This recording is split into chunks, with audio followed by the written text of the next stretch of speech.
আলহামদুলিল্লাহ, আজ 12ই ডিসেম্বর, 27শে অগ্রহায়ণ, 20শে জামাদিউসসানি, পবিত্র জুমাবার। আমরা আল্লাহ সুবহানাহু ওয়া তাআলার দরবারে লাখ কোটি শুকরিয়া আদায় করি, যিনি যথারীতি আমাদেরকে সুস্থতার সাথেই আজকে সলাতুল জুমা আদায়ের উদ্দেশ্যে আল্লাহর ঘর মসজিদে আমাদেরকে হাজির হবার সুযোগ দিয়েছেন। আমরা সবাই পড়ি আলহামদুলিল্লাহ। আমি গত জুমা থেকে সূরা জুমার উপর আলোচনা শুরু করেছি। এই সূরাটি হচ্ছে কোরআনুল কারীমের 62 নম্বর সিরিয়ালে এই সূরাটি সন্নিবেশিত আছে। এখানে মোট আয়াত আছে 11টি, রুকু আছে 2টি, এবং এই সূরার নবম আয়াত জুমা শব্দটি সূরার নামকরণ হিসাবে নেওয়া হয়েছে। হযরত আবু হুরায়রা রাদিয়াল্লাহু তাআলা এবং ইবনে সাইয়্যিদের বর্ণনা অনুসারে 7ম হিজরিতে ইহুদিদের প্রাণকেন্দ্র খায়বার বিজয়ের পর এই সূরার প্রথম রুকুর আয়াতগুলো নাজিল হয়। ইহুদিদের বসতিগুলো যখন খায়বার বিজয়ের মাধ্যমে ইসলামী রাষ্ট্রের অধীন হয়ে গিয়েছিল, তখনই আল্লাহ তাআলা তাদেরকে সম্বোধন করে প্রথম রুকুর এই আয়াতগুলো নাজিল করেছেন। সেই সূরার প্রথম এবং দ্বিতীয় আয়াত আমরা গত জুমায় আংশিক আলোচনা করেছি। আজকে দ্বিতীয় আয়াতের উপর আমরা কথা বলার চেষ্টা করব ইনশাআল্লাহ।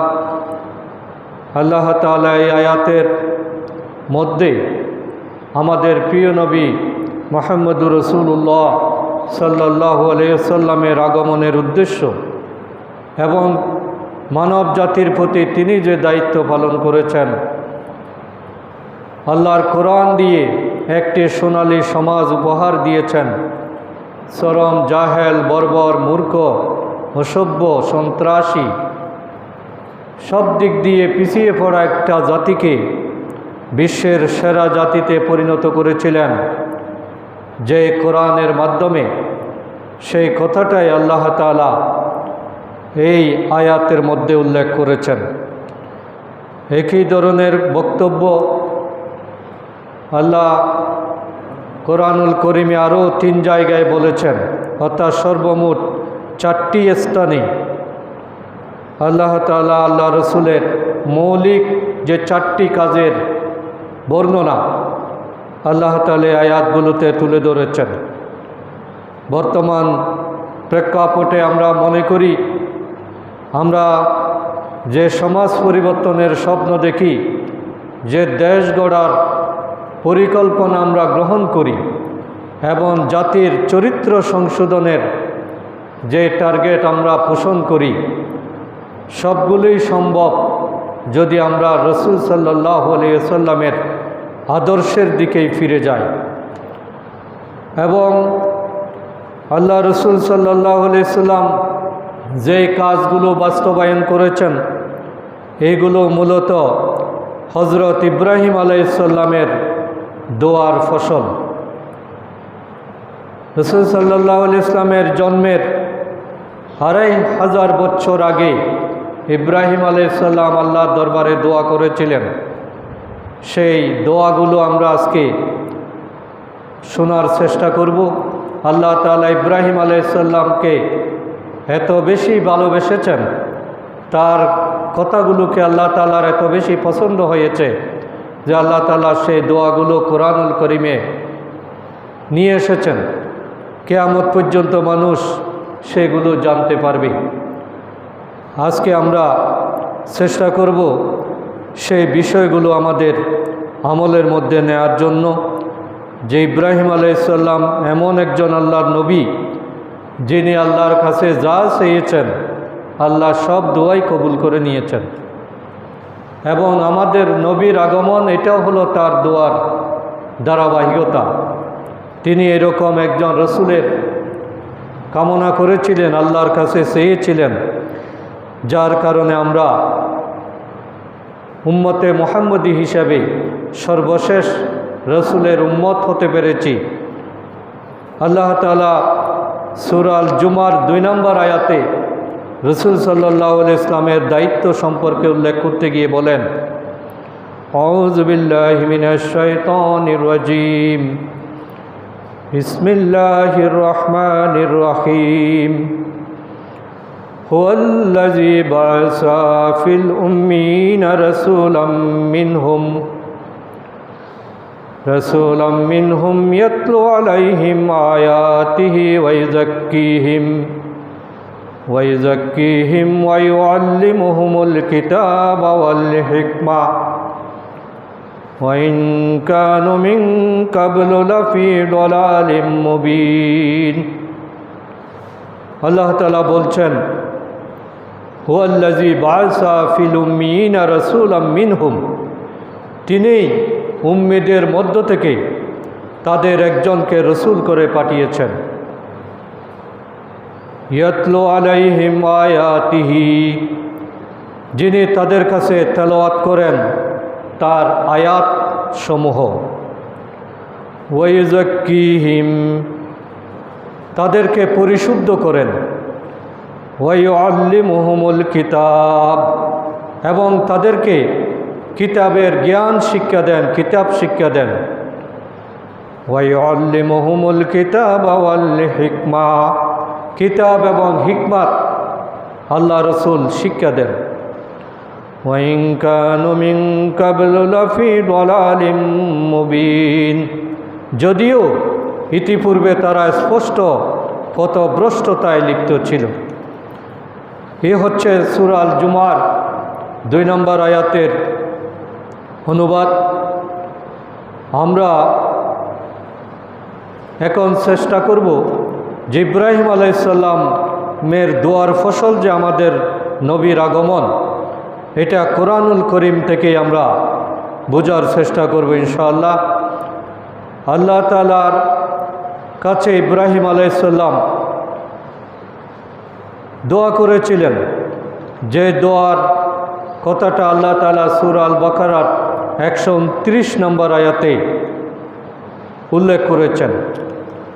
ইব্রাহিম আলাইহিস সালাম আল্লাহর কাছে বলেছিলেন, রব্বানা ওয়াবআস ফীহিম রাসূলাম মিনহুম, হে আমাদের রব, আপনি তাদের মধ্য থেকে তাদের নিকট একজন রসুল প্রেরণ করুন। এটা হলো ইব্রাহিম আলাইহিস সালামের আল্লাহর কাছে ফরিয়াদ, রব্বানা ওয়াবআস ফীহিম রাসূলাম মিনহুম ইয়াতলু আলাইহিম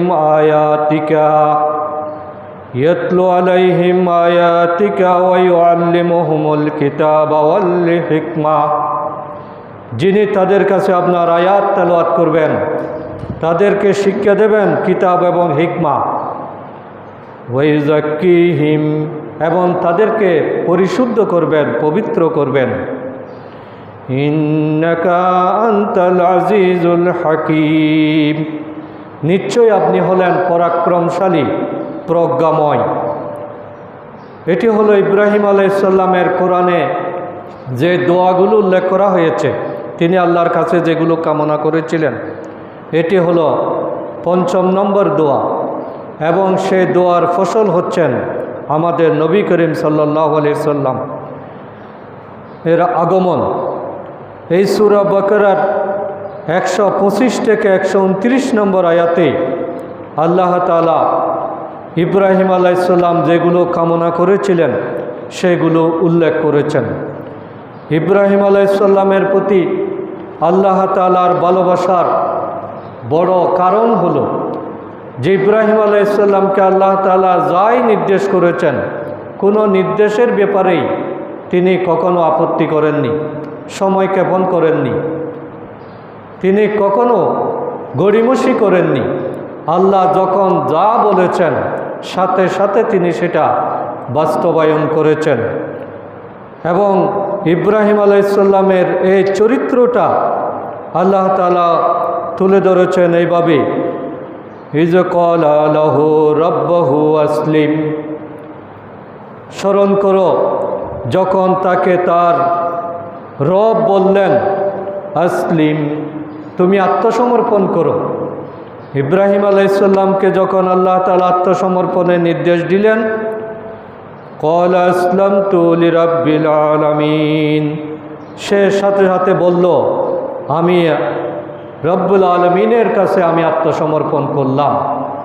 তাহলে ইব্রাহিম আলাইহিসসালামের জীবন ছিল আসলে মুসলমানের জীবন। মুসলিম শব্দের অর্থই হলো আত্মসমর্পণকারী, যারা কোনো শর্ত দেয় না, যারা কোনো যদি বলে না, কিন্তু বলে না, যারা কোনো সময় ক্ষেপণ করে না, আল্লাহ যা বলেছেন সেটা হুবহু যারা মেনে নেয় তাদেরকেই বলা হয় মুসলিম। এবং ইব্রাহিম আলাইহিসসালাম এইভাবেই আল্লাহর কাছে আত্মসমর্পিত জীবন যাপন করার কারণে ইব্রাহিম আলাইহিসসালামকে আল্লাহ ভালোবেসেছিলেন। তাকে আগুনের পরীক্ষা নেওয়া হয়েছে, সেখানে তিনি পাশ করেছেন। তাকে তার পুত্রকে মরুভূমিতে রেখে আসতে বলা হয়েছে, তিনি সেটা পালন করেছেন কোনো ধরনের চিন্তা না করে। এবং ইসমাইল আলাইহিসসালামকে এই কাবার প্রান্তরে রেখে আসার কারণে সেখানে সভ্যতার বিকাশ হয়েছে, কাবা শরীফ নির্মিত হয়েছে এবং গোটা বিশ্বের জন্য আজকে মক্কা কাবা এটা কেন্দ্রবিন্দুতে পরিণত হয়েছে। এটা কিভাবে হলো, আল্লাহ তাআলা সে নিয়ামতের কথাও আমাদেরকে স্মরণ করিয়ে দিচ্ছেন। ওয়াইয জাআলনাল বাইতা মাসাবাতান ওয়াইয জাআলনাল বাইতা মাসাবাতান লিন-নাসি ওয়ামনা, আর স্মরণ করো আমি কাবাঘরকে মানব জাতির মিলন কেন্দ্র ও নিরাপত্তা স্থল বানিয়েছি। পৃথিবীতে সবচেয়ে নিরাপদ জায়গা হলো কাবা শরীফ। ওখানে কারো উপর কোনো আক্রমণ করার পারমিশন নাই। একটা পাখি, একটা পশু, একটা পিঁপড়া পর্যন্ত সেখানে নিরাপদ, এবং এটা আল্লাহর ওয়াদা। একজন চরম শত্রু যদি সেখানে আশ্রয় নেয় তার উপর সেখানে হামলা করা যাবে না। আল্লাহ তাআলা সেটাই উল্লেখ করছেন এভাবে যে আল্লাহ বলছেন ওয়াইয জাআলনাল বাইতা, আমি এই ঘরকে বানিয়েছি মাসাবাতাল লিন-নাসি ওয়ামনা, মানব জাতির জন্য এটা হলো মিলন কেন্দ্র। পৃথিবীর সকল জায়গা থেকে মানুষ সেখানে চলে, সেখানে যায়, সেখানে সমবেত হয়, এবং এটা হলো নিরাপত্তার জায়গা, মিলন কেন্দ্র এবং নিরাপত্তার আবাসভূমি হিসেবে আমি কাবাঘরকে পরিণত করেছি। ওয়াত্তাখিযু মিন মাকামি ইব্রাহিমা মুসাল্লা, আল্লাহ বলছেন তোমরা মাকাম ইব্রাহিমকে সালাতের স্থান রূপে গ্রহণ করো। মাকাম ইব্রাহিম হলো ইব্রাহিম আলাইহিসসালাম কাবা শরীফ নির্মাণের সময় যেটাকে লিফটের মতো ব্যবহার করেছিলেন, সেটা দোয়া কবুলের স্থান। আল্লাহ তাআলা সেই পাথরটাকে সংরক্ষণ করেছেন কিয়ামত পর্যন্ত, এটা অবিকৃত থাকবে এবং এটা হলো দোয়া কবুলের জায়গা। এই জন্য আমরা যারা হজে গমন করি, এই মাকাম ইব্রাহিমের নামাজ আদায় করা এটা আমরা সৌভাগ্যের কারণ বলে মনে করি। এবং আল্লাহ তাআলা বলছেন তোমরা এখানে সালাত আদায় করো। ওয়াত্তাখিযু মিন মাকামি ইব্রাহিমা মুসাল্লা, তোমরা মাকাম ইব্রাহিমকে সালাতের স্থান রূপে গ্রহণ করো। ওয়াহিদনা ইলা ইব্রাহিম ওয়া ইসমাঈলা, ইব্রাহিম এবং ইসমাইল থেকে আমি ওয়াদা নিয়েছিলাম। ওয়াহিদনা ইলা ইব্রাহিম ওয়া ইসমাঈলা আন তাখিরা বাইতি, যে তোমরা দুজন এই ঘরকে তোমরা পবিত্র রাখবে, আমার ঘরকে তোমরা সকল প্রকার শিরক কুফর থেকে তোমরা মুক্ত রাখবে। এই জন্য কোনো মুশরিকের কাবা শরীফে প্রবেশের অধিকার নাই। যেহেতু আল্লাহ তাআলা এটাকে আনতাখিরা বাইতি, এটা একটা পবিত্র স্থান হিসেবে পরিণত করার জন্য ইসমাইল এবং ইব্রাহিম আলাইহিস সালামকে আল্লাহ তাআলা নির্দেশ দিয়েছিলেন, এবং এই ঘরটাকে আল্লাহ তৈরি করেছেন পবিত্র মানুষদের জন্য ইবাদতের জায়গা হিসাবে। আনতাখিরা বাইতিয়াল লিত্তাইফিনা ওয়াল আকিফিনা ওয়ার রুকাইস সুজুদ। এটা হলো এমন এক পবিত্র জায়গা যেটা তাওয়াফকারী, এতেকাফকারী এবং রুকু সিজদাকারী মুমিনদের জন্য এই জায়গাটা আল্লাহ তাআলা নির্দিষ্ট করে দিয়েছেন। তাহলে আল্লাহ তাআলা হযরত ইব্রাহিম আলাইহিস সালামের যে দোয়া, এই দোয়ার বাস্তব রূপ হলো কিয়ামত পর্যন্ত মক্কা শরীফ মানুষের জন্য ইবাদতের জায়গা, তাওয়াফের জায়গা। এই কাবা শরীফের তাওয়াফ, এটার প্রদক্ষিণ, এখানে সিজদা, এখানে ইবাদত, এটা এক সেকেন্ডের জন্য কখনো বন্ধ থাকে না। কারণ এটা আল্লাহর ঘোষণা যে আমি আমার ইব্রাহিম আলাইহিস সালামের এই কাবাকে এমনভাবে কবুল করেছি যাতে দুনিয়ার সবাই সেখানে একত্রিত হয়। পৃথিবীর সব জায়গা থেকে মানুষ ওই কাবার দিকে যেতে হয়। এটা ফরজ মুমিনদের উপর। এজন্য পবিত্র রাখা এবং শিরিক মুক্ত রাখা, এটা হলো কাবার সবচেয়ে বড় বৈশিষ্ট্য। এখানে কখনো কোনো অপবিত্রতা প্রবেশ করতে পারবে না। ইব্রাহিম আলাইহিস সালাম আরও দোয়া করেছিলেন, ওয়াইজ ক্বালা ইব্রাহিম রব্বি জাআল হাযা বালাদান আমিনা।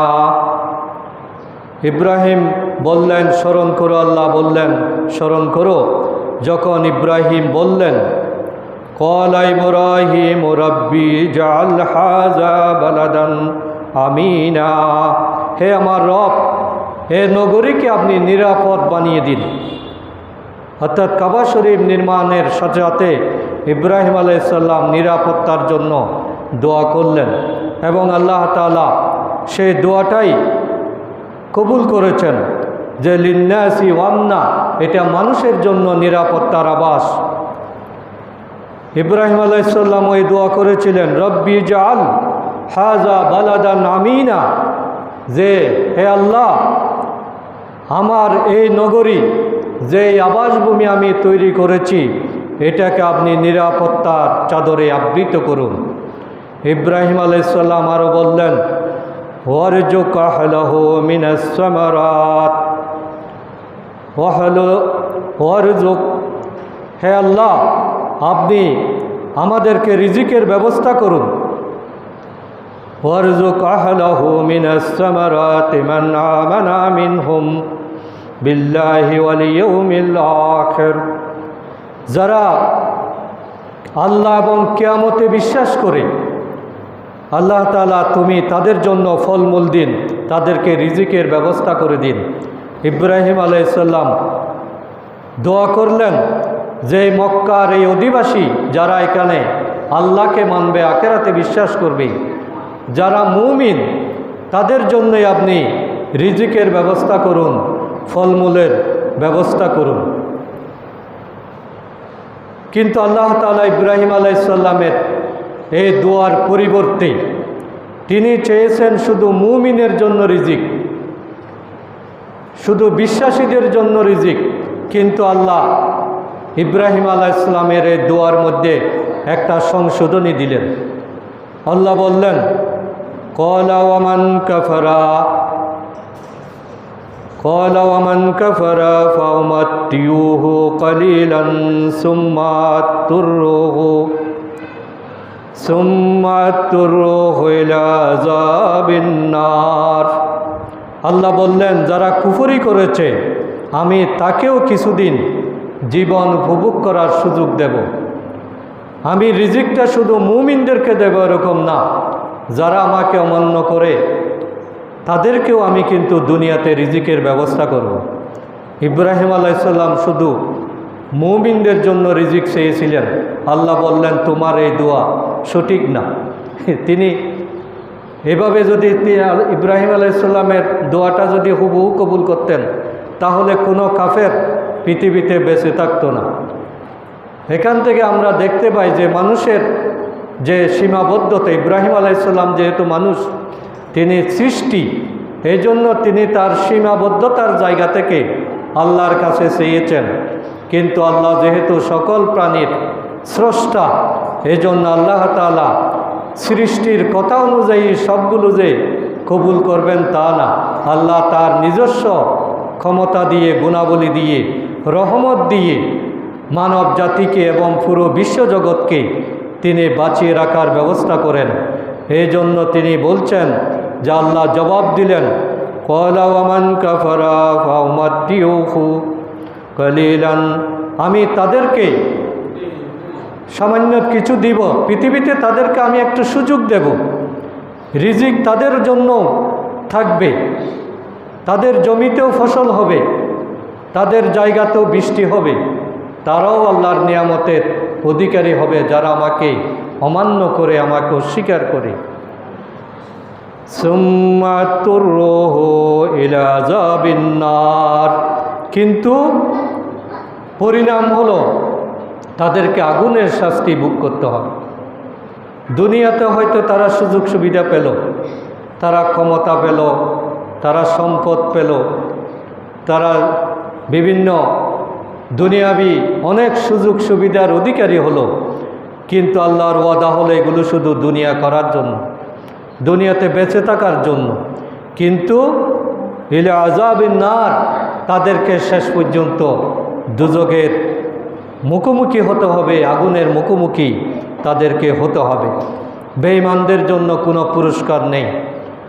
ওয়াবিসাল মাসির, এবং আল্লাহ বলছেন বেঈমানেরা, কাফেররা যেটাতে গমন করে অর্থাৎ জাহান্নাম, সে জাহান্নামটা হলো অত্যন্ত নিকৃষ্ট একটি জায়গা। এজন্য মুমিনদের সফলতাই আসলে সত্যিকার সফলতা। দুনিয়ার সম্পদ বা নেতৃত্ব দিয়ে মানুষের সফলতা ব্যর্থতা প্রমাণিত হয় না।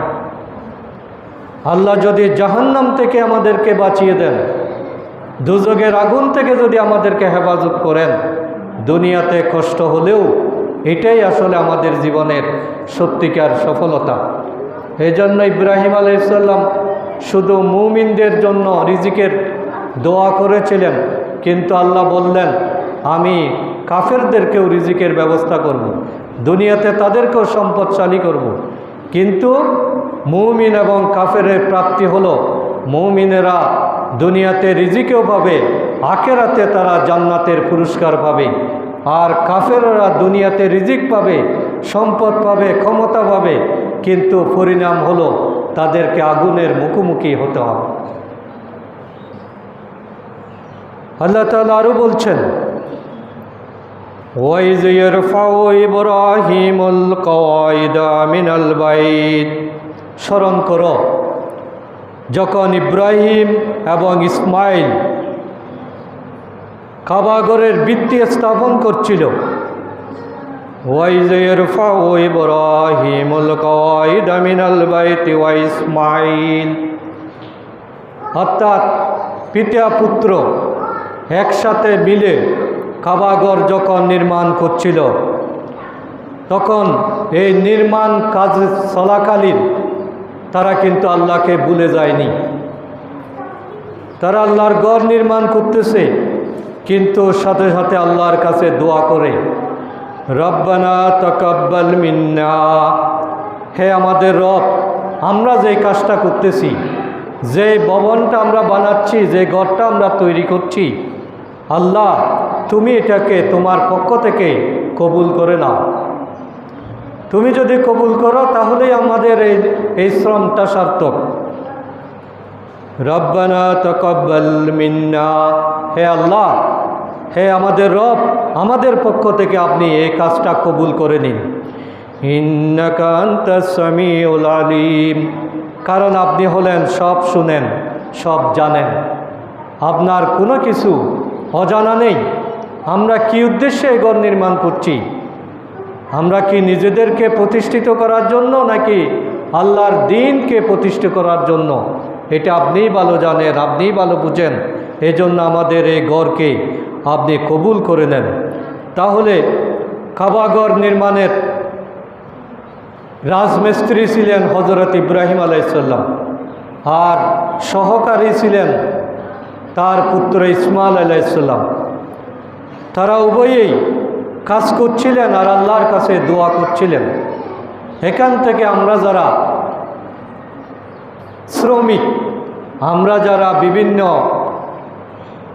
আমাদের শরীরকে কাজে লাগিয়ে আমরা যারা কাজ করি, তাদের জন্য এখানকার শিক্ষা হলো যে আমরা শ্রম দিতে গিয়ে, আমাদের কাজ সম্পাদন করতে গিয়ে আমরা যাতে আল্লাহকে ভুলে না যাই। যেভাবে ইব্রাহিম আলাইহিসসালাম একটা ঘর নির্মাণের এই কঠিন কাজ করতে গিয়ে আল্লাহকে ভুলে যান নাই, তিনি সাথে সাথে আল্লাহকে স্মরণ করেছেন, আল্লাহর কাছে তৌফিক কামনা করেছেন, আল্লাহর কাছে সাহায্য চেয়েছেন, আল্লাহর কাছে কবুলিয়াতের দোয়া করেছেন। কিন্তু আমাদের দেশে শ্রমিকেরা বিপরীত। শ্রমিকেরা মসজিদ বানায় কিন্তু নামাজ পড়ে না, আজান দিলে দোকানে চলে যায়। অথচ মসজিদ করতেছে নামাজের জন্য। ওই শ্রমিক আজান দেওয়ার সাথে সাথে যদি নামাজে দাঁড়িয়ে যেতেন, তাহলে সবার আগে সেই জান্নাতে চলে যেত। কারণ সে একই সাথে মসজিদ বানাচ্ছে, আবার আল্লাহর কাছে হাজিরা দিয়েছে। তাইলে আমরা কি চালাক নাকি বেকুব? আমি তো এটা চরম বেকুবই মনে করি যে আমাদের শ্রমিকেরা বেঁচে থাকার জন্য কত কষ্ট করতেছে, ছেলে মেয়েকে খাওয়ানোর জন্য, স্ত্রীকে লালন পালনের জন্য, একটা ঘর বাঁধার জন্য, দুনিয়াবি জিন্দেগির জন্য সারাদিন কত পরিশ্রম করতেছে, কিন্তু আল্লাহর ডাকে সাড়া দিতে পারছে। 5 ওয়াক্ত নামাজ পড়তে কতক্ষণ সময় লাগে? আর কোনো মালিক কি এটা বলবে যে তুমি নামাজ পড়লে হবে না, আমার কাজ করতে হবে, এরকম কি কেউ বলে? কিন্তু আমাদের শ্রমিকগুলো এটা খেয়াল করে। এই জন্য ওনাদেরকে আসলে সচেতন করা দরকার। ইব্রাহিম আলাইহিসসালাম একজন শ্রমিক ছিলেন, তিনি রাজমিস্ত্রি ছিলেন, আর ছেলে ছিলেন যুগালি। অথচ তারা আল্লাহকে ভুলে যান নাই। সেই কঠিন পরিশ্রমের সময় আল্লাহর কাছে দোয়া করেছেন। এই জন্য আমরা যত ব্যস্তই থাকি না কেন, যত কঠিন কাজের মধ্যেই আমরা থাকি না কেন, আমরা যাতে আল্লাহর স্মরণ থেকে কখনো গাফেল না হই। আমি যেই পরিশ্রমটা দিচ্ছি, যে সময়টা দিচ্ছি, এটা তো আল্লাহর নিয়ামত, আল্লাহর অবদান। আল্লাহ যদি আমার শক্তিগুলো কেড়ে নেন, আমি কি কাজ করতে পারবো? তাইলে আমি কেন আল্লাহ তাআলার শুকরিয়া আদায় করব না? এই জন্য আল্লাহর হুকুম সবার আগে। আল্লাহু আকবরের ডাক যখন আসবে, তখন দুনিয়ার সকল কাজের স্টপ। আমার ব্যবসা, আমার লেনদেন, আমার কাজ, আমার বিশ্রাম, আমার ঘুম, সব কিছু হারাম হয়ে যায় যখন মসজিদে আজান হয়। জুমার আজানের পরে যারা বসে থাকে, তারা কিন্তু প্রতি মুহূর্তে গুনাহগার হচ্ছে। জুমার আজানের সাথে সাথে মসজিদে চলে আসা এটা সকল মুমিনের উপর ফরজ, কিন্তু আমরা কয়জনে সেটা গুরুত্ব দিই? আর যে সূরাটি আমি আলোচনা করতেছি, এটার নাম সূরা জুমা। এই জুমার উপর আল্লাহ তাআলা আলাদা সূরা নাজিল করেছেন যে জুমার আজান যখন দেবে, তোমরা মসজিদের দিকে তাড়াতাড়ি ছুটো, তোমরা নামাজের প্রস্তুতি গ্রহণ করো। কিন্তু আমাদের দুর্ভাগ্য, আমরা সেভাবে নিতে পারি না। এই জন্য আসলে শ্রমিক যারা খেটে খাওয়া মানুষ, তাদের পক্ষে জান্নাতে যাওয়াটা খুবই সহজ, কারণ তাদের পুরো ইনকামটা হলো হালাল। ওখানে ফাঁকিবাজি করার কোনো সুযোগ নাই। আমি টিচার, আমি ফাঁকিবাজি করতে পারি। আমি ব্যবসায়ী, আমি ফাঁকি দিতে পারি। আমি হুজুর, আমি আমার কাজের মধ্যে ফাঁকি দেওয়ার সুযোগ আছে। কিন্তু একজন রিক্সা শ্রমিক, একজন দিনমজুর, একজন কৃষক, তার ফাঁকি দেওয়ার কোনো সুযোগ নাই। এই জন্য তার ইনকামটা 100% হালাল। আর এই হালাল ইনকাম দিয়ে যদি সে আল্লাহর কাছে ডাকে, তার দোয়া অবশ্যই আল্লাহ কবুল করবেন। তাদের পক্ষে জান্নাতে যাওয়া খুবই সহজ। এই জন্য আমি প্রিয় ভাইদেরকে অনুরোধ করব, আমরা যারা দিন আনি দিন খাই, আমরা যারা কষ্টের মধ্যে আছি, আমাদের এই কষ্টের কথাটা শুধুমাত্র আল্লাহকে বলি। কোনো মালিক, কোনো চেয়ারম্যান, কোনো এমপি আমাকে সমাধান দিতে পারবে না যদি আল্লাহ আমাকে সমাধান না দেন। আল্লাহ যদি আমার রিজিকের মধ্যে বরকত না দেন, আমি যত টাকাই ইনকাম করি না কেন আমি শান্তি পাব না। এই জন্য আজানের সাথে সাথে আল্লাহর ডাকে সাড়া দেওয়া, এটাই আসলে ঈমানের পরিচয়। এবং আমরা কাজের ফাঁকে ফাঁকে আল্লাহকে স্মরণ করব। কাজের মধ্যে কখনো ফাঁকি দেব না। মালিকে দেখতেছে কি দেখতেছে না এটা বড় কথা না, আল্লাহ দেখতেছেন, এটা হলো সবচেয়ে বড় অনুভূতি। এই অনুভূতি যদি থাকে তাহলে কোনো শ্রমিক দ্বারা মালিক ক্ষতিগ্রস্ত হবে না, কোনো কর্মচারী দ্বারা মালিক ক্ষতিগ্রস্ত হবে না, যদি আল্লাহর ভয়টা আমাদের অন্তরের মধ্যে থাকে, যেটা ইব্রাহিম আলাইহিস সালামের জীবন থেকে আমরা পাই, যে তিনি কাবাঘর নির্মাণ করছেন আর সাথে সাথে বলছেন রব্বানা তাকাব্বাল মিন্না, হে আল্লাহ আমার এই কাজটাকে তুমি কবুল করে নাও। তাইলে আমরাও প্রতিটি কাজের, এই যে ইটের উপরে ইট দিচ্ছি, প্রত্যেকটা ইটের গাঁথুনি দেওয়ার সময় আমি সুবহানাল্লাহ পড়তে পারি, আল্লাহু আকবার পড়তে পারি, আলহামদুলিল্লাহ পড়তে পারি, মাশাআল্লাহ পড়তে পারি। এইভাবে পড়লে আমার পুরো সময়টা হয়ে গেল ইবাদত।